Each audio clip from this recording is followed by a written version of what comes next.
shots ring out at a Cinco de Mayo celebration filled with families and children.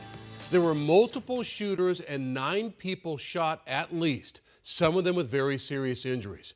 Happened outside a business in downtown Glendale, near Glendale and Grand Avenues. And 12 News journalist Gabriela Becerra live at that chaotic scene. So what are Glendale police telling you about this tonight, Gabby? Well, Troy, very limited information at this time, but as you can see behind me, just a massive police scene. Red and blue emergency lights are filling downtown Glendale as they investigate that shooting at a Cinco de Mayo celebration. I want to direct your attention to the restaurant on the corner there, El Camarón Gigante. That's where police say several people were shot tonight. Now, it's still very early in the investigation, so this number could change, but right now, police say approximately 9 people were shot. The first 911 calls came in around 7:45 this evening. I spoke to a witness who told me there was a Cinco de Mayo party happening at the restaurant. It was family friendly and dozens of people of all ages were in attendance. He had just walked out of the celebration and was standing by his car when those gunshots rang out. He immediately ducked for cover, and this is what he heard. Take a listen. You know, all of a sudden the shots started getting fired. It was way more than 20 shots. It went on for a good 15 seconds, 20 seconds. Then there was a break of about 30 seconds, and then there was a second volley, probably of about 10 more shots. And that man says his car was hit by bullets. He got a flat tire in one of his tires from it. He also helped a woman who came running out of the restaurant with several gunshot wounds. He said he applied pressure and tried to keep her calm until paramedics could get to her. Police do not have any suspects in custody at this time, but believe several people were involved in the shooting. They are still interviewing witnesses.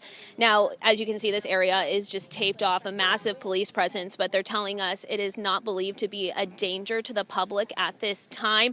It is very heavily closed to traffic. Right behind me is Grand Avenue. So coming here on 57th Drive and right there at Lamar, especially is the center of the scene, but many of the surrounding roads are closed off. So police are asking everyone just to avoid the area. They're expecting to be here until the early morning hours. They're working to get updates for us right now, and we will share those with you on 12news.com and here on air at 12 News as we get them. Back to you, Troy. Yeah, and one of the really disturbing things about this is you were saying that there were families there. I mean, there were kids around.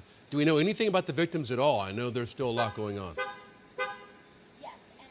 We don't know anything about who the victims are, what their ages could be. I did see many families walking around this area immediately after the incident, and several people appear to be trying to connect with each other, trying to look for their loved ones, a little panicked as they searched for people that they lost in just the chaos of everything. And I also heard one of the witnesses out there saying that he saw paramedics working very hard, chest compressions and things on some of these victims. So some of them are pretty seriously injured, you would imagine. Yes, they could not give us exact details on what the conditions are of each of those patients. We did see several ambulances leaving the area with their sirens on. So those people, we assume, are being taken to the hospital. And as we get another briefing from the police, we're hoping to have an update on those conditions. Yeah, and one last question here, something we can point out. Looks like this was some sort of a fight between multiple people. This wasn't like a mass shooting where somebody went in and just started shooting a bunch of people. Multiple shooters, correct?